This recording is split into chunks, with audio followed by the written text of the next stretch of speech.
Biden legacy ఏంటి అంటే గనక ఆఫ్ఘనిస్తాన్‌లో తాలిబాన్‌కి పవర్ ఇవ్వడంతో స్టార్ట్ అయినది.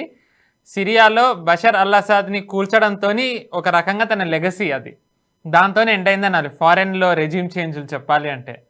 చాలా ఉన్నాయండి ఆయన లెగసీ. ఇంకా చాలా ఉంది. ఎన్నో రెజ్యూమ్, బంగ్లాదేశ్ లాంటి రెజ్యూమ్ కూడా ఆయన చేంజ్ చేశారు. చాలా రెజ్యూమ్ చేంజ్ చేస్తున్నాడు ఆయన.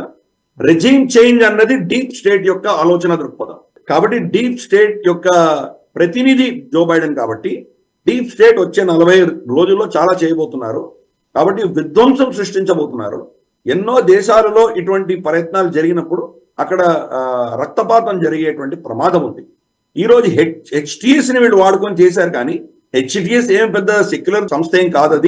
అదేదో అక్కడ ఉన్నటువంటి క్రిస్టియన్స్, మైనారిటీలు వాళ్ళని రక్షించేటువంటి బాపతేం కాదు. అది వాళ్ళు ఐసిస్, అల్ ఖైదా యొక్క ఆఫ్ షూట్ గానే మనం చూడాలి.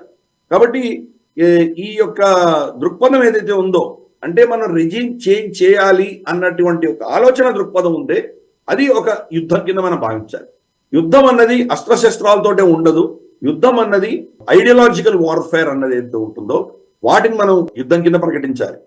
రెజిమ్ చేంజెస్, దేశాలలో వెళ్ళి ప్రభుత్వాన్ని మార్చడం, అంటే మనం యుద్ధం చేయకుండానే ఆ దేశాల్లో ప్రభుత్వాలు మార్చడం.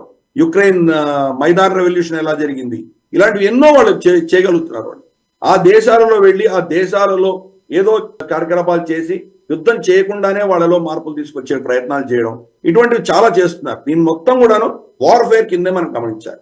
అలాగే లీగల్ వార్ఫేర్, అలాగే మనకి ఇప్పుడు ఫర్ ఇన్స్టెన్స్ బెంజమిన్ నెతన్యాహుని ఇప్పుడు జైల్లో పంపించేటువంటి ప్రయత్నాలు జరుగుతున్నాయి. వాళ్ళ కోర్టులు అతన్ని పిలుస్తున్నారు. అలాగే మనం చూస్తే కనుక ఇంటర్నేషనల్ క్రిమినల్ కోర్ట్స్ ఏవైతే ఉన్నాయో అతని మీద వారెంట్ ఇష్యూ చేయడం, అంటే లీగల్ వార్ఫేర్ అదొకటి జరుగుతుంది. సైకలాజికల్ వార్ఫేర్, అలాగే మనకు ఇన్ఫర్మేషన్ వార్ఫేర్. యుద్ధం అన్నది ఎన్నో పద్ధతుల్లో ఈ రోజు మనం చూస్తున్నాం.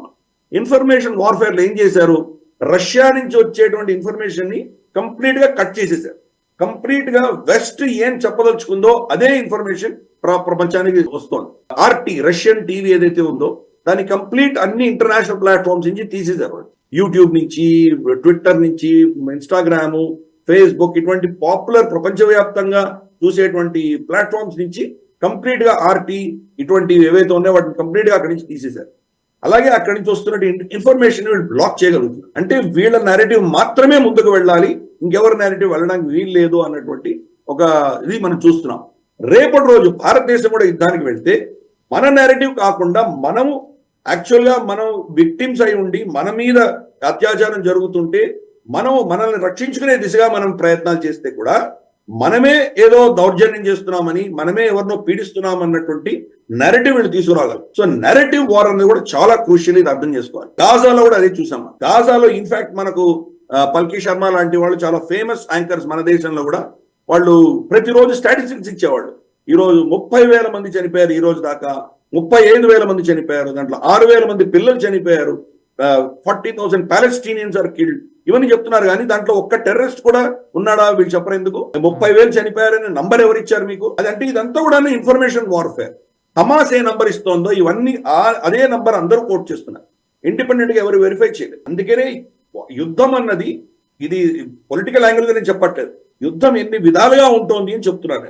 కొత్త టెక్నాలజీస్, ఆర్టిఫిషియల్ ఇంటెలిజెన్స్ వాడుకుంటున్నారు, డ్రోన్ టెక్నాలజీ వస్తోంది, information warfare, legal warfare, psychological warfare, regime changes, ఇన్ని విధాలుగా జరుగుతుంది. కాబట్టి ఇప్పుడు ప్రపంచవ్యాప్తంగా జరుగుతున్నటువంటి ఈ ఘర్షణలన్నింటిలో ఉన్నటువంటి పాఠాలు మనం నేర్చుకోవాలి. ఒక సామెత ఉంది, good people will learn from their experience, wise men will learn from others experience. మంచి వాళ్ళు తన అనుభవంతో నేర్చుకుంటారు, విజ్ఞత ఉన్నటువంటి వాళ్ళు మిగతా వాళ్ళకు జరుగుతున్నటువంటి విషయాలను చూసి తాను నేర్చుకునేటువంటి వాళ్ళని ఇంకా విజ్ఞావంతులు అని పిలుస్తాం మనం, ఆ సామెత. కాబట్టి ఈ ప్రపంచంలో జరుగుతున్నటువంటి ఈ ఘటనలన్నింటినీ కూడా మనం గమనించి మనం ముందస్తుగా ఏం చేయాలని ప్లాన్ చేయాలి. అందుకని ఈ రోజు ఈ యొక్క మనం డిఫెన్స్ రౌండప్ లో స్పెషల్ గా ఈ యొక్క యుద్ధం ఎన్ని విధాలుగా మార్పులు చెందుతున్నాయి, దానివల్ల మనం ఎటువంటి గుణపాఠాలు నేర్చుకోవాలి అన్న దిశగా మనం ఆ అంశంతో స్టార్ట్ చేసాం. మనము దీంట్లో సరే డ్రోన్స్ కు సంబంధించి ఈరోజు కొంత ఫోకస్ పెడదాం. మనం ఇంకా ఇతరత్ర అంశాన్ని రాబోయే డిఫెన్స్ రౌండప్స్ లో మాట్లాడుకుందాం. ఆర్టిఫిషియల్ ఇంటెలిజెన్స్ ఎలా మనకు యుద్ధాల్లో పనిచేస్తుంది, అలాగే మనకు కమ్యూనికేషన్ అన్నది ఎందుకు క్రూషియల్, కమ్యూనికేషన్ ఎలా బ్రేక్ చేయొచ్చు, కమ్యూనికేషన్ ఎలా తప్పించుకోవచ్చు, ఇవన్నీ కూడా రాబోయే ఎపిసోడ్స్ లో మాట్లాడదాము. ప్రస్తుతానికి డ్రోన్ గురించి ఈ ఎపిసోడ్ లో మాట్లాడదాం మనం.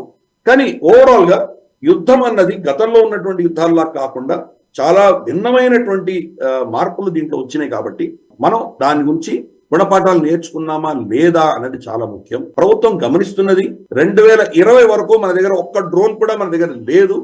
ఈ రోజు చాలా అద్భుతమైనటువంటి ఒక ఎకో సిస్టమ్ అని డెవలప్ చేసుకోగలిగాము. కాబట్టి కొన్ని పాఠాలు నేర్చుకుంటున్నాము, ఇంకా కొన్ని పాఠాలు నేర్చుకునే స్థితిలో మన పరిస్థితిలో ఈరోజు ఉన్నాము. ఈ వీడియో మీకు నచ్చినట్టయితే లైక్ చేయండి, 10 మందికి షేర్ చేయండి. అలాగే కామెంట్ల రూపంలో మీ అభిప్రాయాలను మాతో పంచుకోండి. Nationalist hub group of channels ను సబ్స్క్రైబ్ చేసుకుని తెలుగునాట జాతీయవాద జర్నలిజాన్ని ప్రోత్సహించండి. ఈ వీడియో కింద ఉన్న బెల్ ఐకాన్ పై క్లిక్ చేయడం మర్చిపోవద్దు.